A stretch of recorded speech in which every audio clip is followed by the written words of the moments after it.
Bienvenidos a la semana 8 del curso de Psicología del ciclo 2017-2. Mi nombre es Elena González y voy a tratar de ayudarlos a resolver estos ítems que tratan de aclarar a su vez lo que es el tema de atención y memoria. Ítem número 1. Es correcto, dice, en relación a la atención. Aquí, ojo, que estamos hablando de atención. Proposición 1. La atención es un proceso que otorga significado a los objetos captados. Incorrecto. La definición que se está dando allí es de percepción. La percepción interpreta o da significado a los objetos captados y eso obviamente no es atención. Entonces, no es esa la correcta. Proposición número 2. Sin atención no sería posible el aprendizaje académico. Eso sí, la atención es el proceso a través del cual nosotros concentramos todos nuestros sentidos en diferentes tipos de estímulos. Entonces la atención es la base para cualquier tipo de aprendizaje. Bien, esa sí es correcta. Vamos a ver la siguiente. La atención sería, permite transferir información de la memoria de corto plazo a la memoria de largo plazo.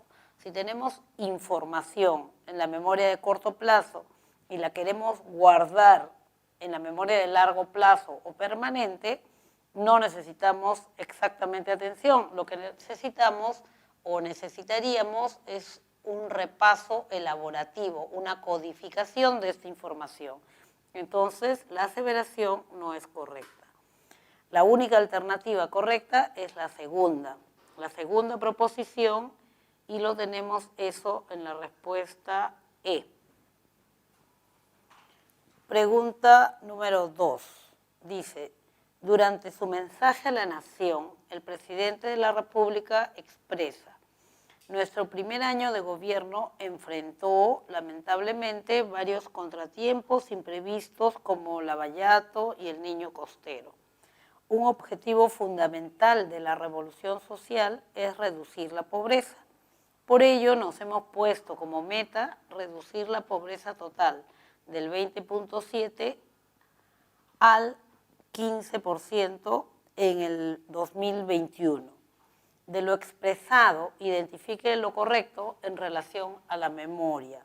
De eso que hemos leído, ¿qué cosa es coherente o compatible con lo que sabemos de memoria? 1. Es un ejemplo de memoria declarativa. Es correcto, cuando hablamos de memoria declarativa, hablamos de aquel tipo de memoria a través del cual se acumulan conocimientos o información. Cuando el presidente dice que se enfrentó contratiempos como Lavallato, el Niño Costero, está brindando información, está haciendo uso de esa memoria llamada declarativa. Entonces, sí es un ejemplo de memoria declarativa, eso es correcto. Proposición número 2. Al recordar el dato estadístico referente a la pobreza actual, se usa la memoria semántica. Esta memoria llamada declarativa, que hacíamos mención hace un momento, puede ser de dos tipos. O sea, aquel tipo de información que se guarda en esta memoria y que luego podemos tener acceso a la información, al contenido, para declararlo, para hablarlo, puede ser de dos tipos. Una memoria declarativa episódica, en caso de que lo que recordáramos, el contenido de lo que recordamos, sean episodios de nuestra vida. En otras palabras, vivencias. O una memoria declarativa semántica, si el contenido de ese recuerdo tiene que ver con conocimientos o información. Entonces, al recordar el dato estadístico de la pobreza actual, se usa la memoria semántica. Es correcto. Está utilizando información referida a contenido de conocimientos que se ha tenido, ¿no? Tercera proposición, al citar los contratiempos se hace uso de la memoria emocional. No ha habido indicadores, o por lo menos la declaración no lo señala, de haber revivido una emoción. No dice que el presidente empezó a llorar o compungido dijo, no se hace alusión a eso que llamamos memoria emocional. Cuarta proposición, este es un caso de Alzheimer. Más bien se está recordando cosas, no tiene nada que ver con esa enfermedad o síndrome denominado Alzheimer. Entonces las respuestas o aseveraciones correctas son las que están en la primera y la segunda proposición. Y encontramos la clave en la letra A, que dice que lo correcto respecto a la memoria es lo marcado en la proposición 1 y la proposición 2. Ítem número 3. Grecia es una estudiante a quien le agrada la literatura.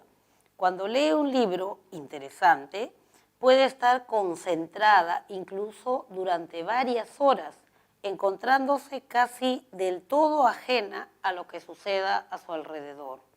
Este sería un ejemplo de atención dividida, sostenida, involuntaria, refleja, selectiva. En el caso de la atención y de las divisiones o tipos, podríamos decir que la atención puede ser de tres tipos. Una atención dividida, que es la atención, como el nombre ya nos está diciendo, que se produce a dos o más estímulos al mismo tiempo. Ir cantando y corriendo, por ejemplo, ¿no? Dos o más estímulos. Esa es atención dividida. Una atención selectiva, que es aquel tipo de atención que nos exigen, ¿no? Pon atención a lo que te estoy diciendo, atiende la explicación que te doy. O sea, es aquel tipo de atención donde tú tienes que concentrarte en un tipo de estímulos dejando de lado cualquier otro de la misma modalidad sensorial. Esa es atención selectiva. Y un tercer tipo de atención es la llamada atención sostenida, que es el grado de concentración que pones en la realización de una actividad. O sea, atiendes una actividad y solo esa actividad durante el tiempo que dure. Sostienes la atención durante o todo el tiempo que dure la actividad. En este caso, ella está concentrada en la lectura, que es una actividad, y sostiene su atención durante horas, inclusive desconectándose del resto del entorno. A eso le llamamos justamente atención sostenida y la respuesta es la que está marcada con la letra B. Ítem número 4. Durante una clase, un docente de lenguaje observa que uno de sus estudiantes ya no recuerda el tema de reglas ortográficas que había aprendido hace un mes. Al preguntarle qué sucedió, el estudiante responde: es que como ya lo sabía, no he continuado practicando. En relación al caso citado, señale lo correcto. A. Lo ocurrido en el estudiante refleja un caso de amnesia retrógrada. No, eso sería demasiado exagerado decir que porque se olvidó unas reglas ortográficas tiene amnesia. No tiene eso veracidad, ¿no? Alternativa B. Este es un ejemplo de Llamas-Bú. No, cuando hablamos de Llamas-Bú hablamos de aquel síndrome o error de la percepción en la cual el sujeto piensa o siente o cree no haber experimentado, ¿no?, algo que sí lo hizo. Siempre fue a visitar al abuelito, a la misma chacra, y luego de pronto dice, no, jamás he estado acá. No, se han confundido, yo nunca he venido. O sea, eso es una alteración en la memoria que se llama Llamas-Bú. No tiene nada que ver con lo que estamos tratando de ubicar, ¿no?, que es el olvido de este sujeto. C. El estudiante utilizó inadecuadamente el proceso de control de la atención. No, control de atención como proceso sirve para mantener lo que llamamos memoria sensorial y no está relacionada con la memoria de este tipo de aprendizaje señalado. D. La información de las reglas ortográficas no llegó a almacenarse a largo plazo.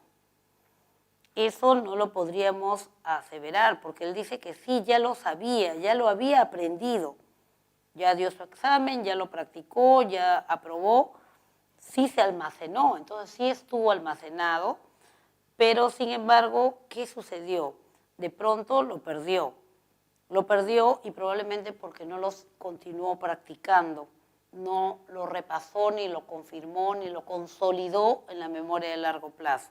Bien, veamos la alternativa E. Este es un caso de olvido, ¿sí? Empezando por ahí, sí, es un olvido, que puede explicarse por la teoría del decaimiento de la huella. La huella, que era la marca que había dejado la memoria de largo plazo, se fue decayendo. ¿Y por qué decayó la huella? Porque el sujeto no siguió repasando. Es lo que sucede, por ejemplo, cuando estudiamos un tema, ya lo aprendimos, pero ya nunca más lo tocamos. Pasan meses y meses, no lo tocamos. El idioma, por ejemplo, sucede con el idioma eso. Ya no lo tocamos, no lo repasamos, y entonces, como ya no lo usamos, la huella se esfuma, se desvanece y lo perdemos. Es decaimiento de huella lo que ha sucedido con este joven que estudió, aprendió y olvidó después las reglas ortográficas. La respuesta sería la marcada con la letra E. Ítem número 5. En un informe médico se reporta el caso de una paciente cuya pérdida de memoria se extendió a los acontecimientos de toda su vida. Sin embargo, podía adquirir y conservar nueva información. Este sería un caso de olvido, déjà vu, amnesia anterógrada, déjà vu, amnesia retrógrada. Si me está mencionando que el sujeto ha perdido la memoria, por ahí ya tenemos un dato, se trata de amnesia. La amnesia es la pérdida de memoria y existen dos tipos, anterógrada y retrógrada. ¿Cómo nos acordamos de estos nombres tan complicados? Podemos utilizar los prefijos como apoyo. Por ejemplo, el prefijo retro. ¿Qué significa retro? Cuando hablamos de moda retro, la música retro, nos referimos a algo que está en el pasado. Cuando hablamos de amnesia retrógrada, justamente nos referimos a eso. El sujeto tuvo hoy un accidente cerebrovascular, se le reventó una arteria o un vasito, un capilar, y entonces olvidó todo lo antiguo, como cuando decíamos la moda retro, la música retro, todo lo anterior olvidado. Y es como si naciera hoy día. Y a partir de ahí recién empieza a almacenar recuerdos. Es el caso que estamos viendo, ¿no? Dice, pérdida de memoria que se extendió a los acontecimientos de toda su vida. Sin embargo, podía adquirir y conservar nueva información. Es un caso de amnesia, sí, retrógrada. La respuesta es la E. Sin embargo, vamos a ver de qué se trata el otro tipo de amnesia. En la amnesia anterógrada, que simplemente le podríamos decir ya el otro tipo de amnesia, hoy día tiene el sujeto el accidente cerebrovascular y su pasado intacto. Está muy bien, todo, se acuerda de todo, con detalles, su primaria, su secundaria, sus viajes y todo lo demás. Y a partir de ahí en adelante ya no puede almacenar recuerdos. Todo se queda en la memoria de corto plazo. Mientras esté jugando ajedrez, sabe jugar, si recién se lo enseñé hoy día, pero durmió y al día siguiente ya no se acuerda cómo se llaman las piezas, ya no se acuerda de nada, ya no puede almacenar. A eso le llamamos amnesia anterógrada. Como el caso mencionado decía que perdió los acontecimientos de toda su vida, o sea, de todo lo vivido, pero sí podía adquirir nueva información, la respuesta, como ya lo habíamos dicho, es la letra E, que nos señala la amnesia denominada retrógrada. Ítem número 6. Para poder recordar mejor un tema, Dante intenta relacionar significativamente la información que recibe en clase con otros conocimientos previos sobre su tema. Cada cosa que va escuchando trata de relacionarlo con alguna otra actividad, algún otro conocimiento que ya tiene almacenado. El proceso de control que él está utilizando se denomina repetición, atención, ensayo elaborativo, pensamiento y memoria. Entonces, acordémonos de lo siguiente. La memoria de corto plazo es la memoria de la hora. Aquí estoy recibiendo información. La memoria de largo plazo es la memoria del archivo. Aquí está guardado mi nombre, mi apellido, mis amigos de la primaria, la secundaria, etc. Si yo quiero trasladar información de la memoria de corto plazo, lo que estoy aprendiendo ahorita, a la memoria de largo plazo, la memoria que me va a servir para siempre, lo que tengo que hacer es volver esta información, volverla significativa.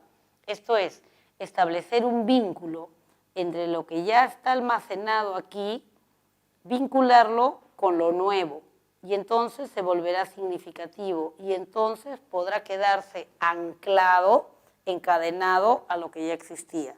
A ese proceso le llamamos repaso elaborativo, codificación, también recibe ese nombre, o ensayo elaborativo. Buscamos esa respuesta y está en la letra C, que es la respuesta correcta. Ítem 7. Mientras una de las causas del olvido puede ser la falta de, ahí hay que introducir una palabra, en cambio, en la amnesia la causa puede ser, y existen dos espacios para rellenar con algunas palabras, ¿no? Vamos a ver cuáles son las alternativas que nos dan. Alternativa A, repaso, orgánica o funcional. Dice, mientras una de las causas del olvido puede ser la falta de repaso, sí, efectivamente, acabamos de verlo, la falta de repaso, la falta de volver a tocar un tema, puede ser una de las causas del olvido, no la única. En cambio, en la amnesia, la causa puede ser orgánica o funcional. Esa respuesta, sí, efectivamente, es una respuesta correcta. En el caso de la amnesia, se puede producir por un problema orgánico. Y hace un momentito hablábamos de un accidente cerebrovascular, por ejemplo, o puede ser también una causa funcional, un mal funcionamiento que se produce en algunas de estas estructuras orgánicas. Entonces la respuesta correcta es la respuesta A. Ítem número 8. Una persona tiembla de ansiedad al ver una escena de televisión en la que un hombre golpea a un niño. Esta escena le recuerda el episodio de su niñez en que su padre lo castigó físicamente. Podemos afirmar que esta perturbación se generó en la memoria. ¿Por qué se perturbó el sujeto? Se está refiriendo a por qué tembló de ansiedad, ¿no? Podemos afirmar que esta perturbación se generó en la memoria. ¿En qué tipo de memoria? Procedimental, emocional, asociativa, episódica, semántica. Bien, tenemos una memoria, hace un momento vimos memoria declarativa que podía ser semántica si almacenaba conocimientos y episódica si almacenaba vivencias, pero tenemos otro tipo de memoria que se denomina memoria no declarativa, que es, como el nombre ya nos adelanta, una memoria de la cual no podemos dar mucha información. Quiere decir, está ahí y existen las evidencias de que tiene validez, pero sin embargo no tenemos acceso a la información, pero las evidencias demuestran que existe. Esta memoria no declarativa puede ser de dos tipos. procedimental, que tiene que ver, sí, con procedimientos. Entonces, la memoria procedimental es la memoria del conjunto de acciones que realizamos para realizar una actividad. Por ejemplo, cómo tengo que poner la posición de mi cuerpo, cómo debo mover mis piernas para poder manejar una bicicleta. Eso es memoria procedimental. Si yo ya sé manejar la bicicleta, simplemente me subo a ella y empiezo a manejarla. No estoy pensando en la inclinación de mi espalda, la rigidez con que sujeto el manubrio, nada de eso. Lo hago automáticamente. ¿Por qué? Porque ya está almacenado en mi memoria procedimental. Lo que algunas personas mencionan como que los músculos recuerdan, dicen, ¿no?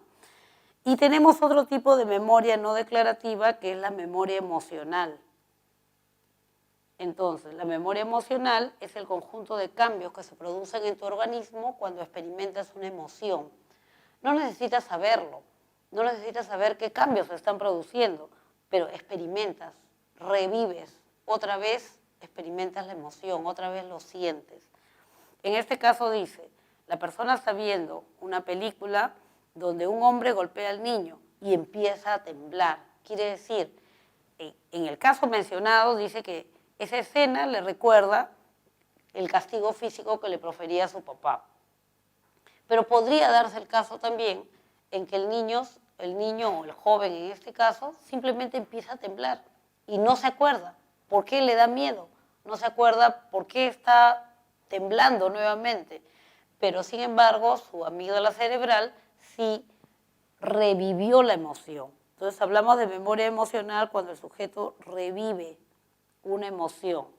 No necesariamente, y voy a insistir en ello, no necesariamente se tiene que acordar del episodio que provoca la emoción.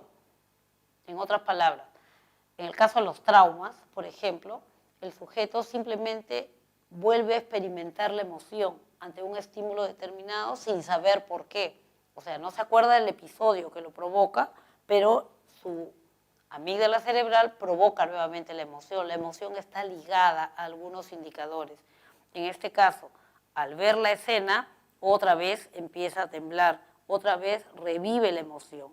Entonces, al revivir la emoción, hablamos de que se trata de la memoria emocional. Y la respuesta es la marcada con la letra B. Ítem número 9. Un adulto mayor con enfermedad de Alzheimer se olvida constantemente del tema de conversación y vuelve a preguntar varias veces al interlocutor, ¿cómo está tu papá? Podemos afirmar que se ha desconectado. ¿Qué se desconectó en el caso de la enfermedad de Alzheimer? El Alzheimer es una enfermedad progresivo-degenerativa. Quiere decir, hay una degeneración, van muriendo neuronas progresivamente, poco a poco.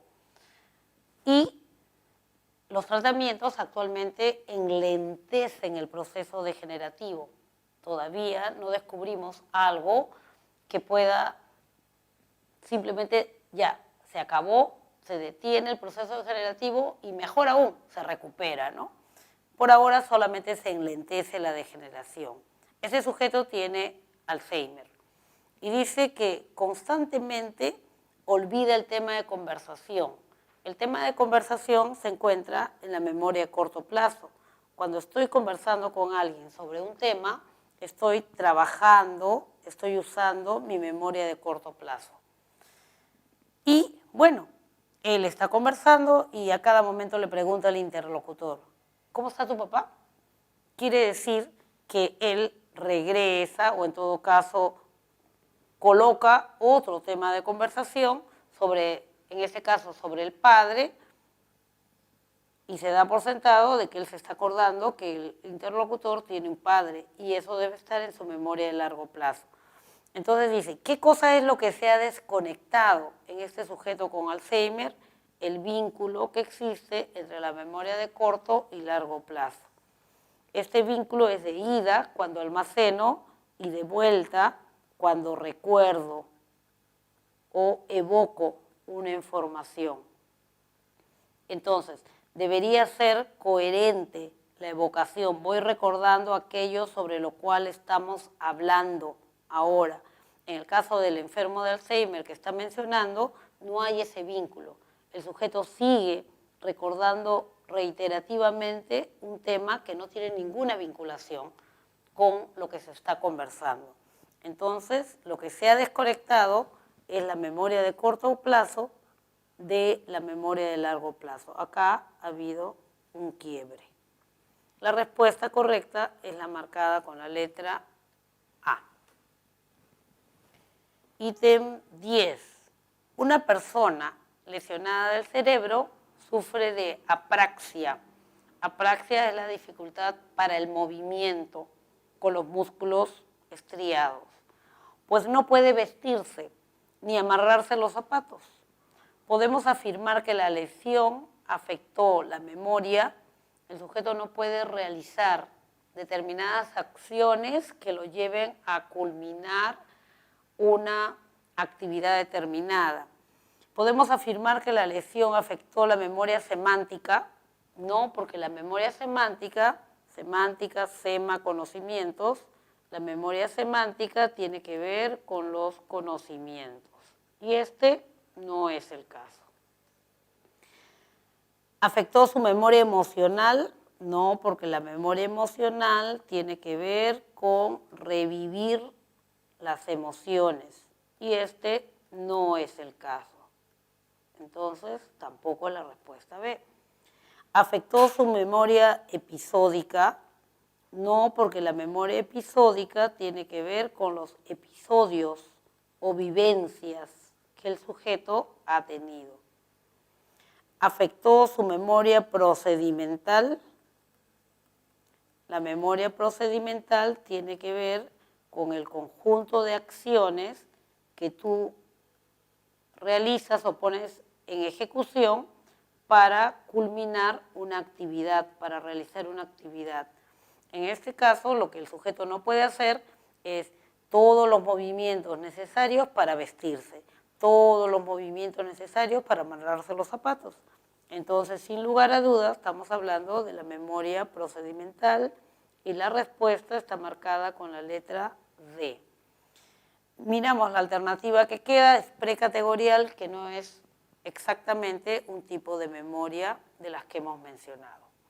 Bien, jóvenes, espero haber contribuido al aprendizaje certero y positivo del tema relacionado con la memoria. Hasta pronto.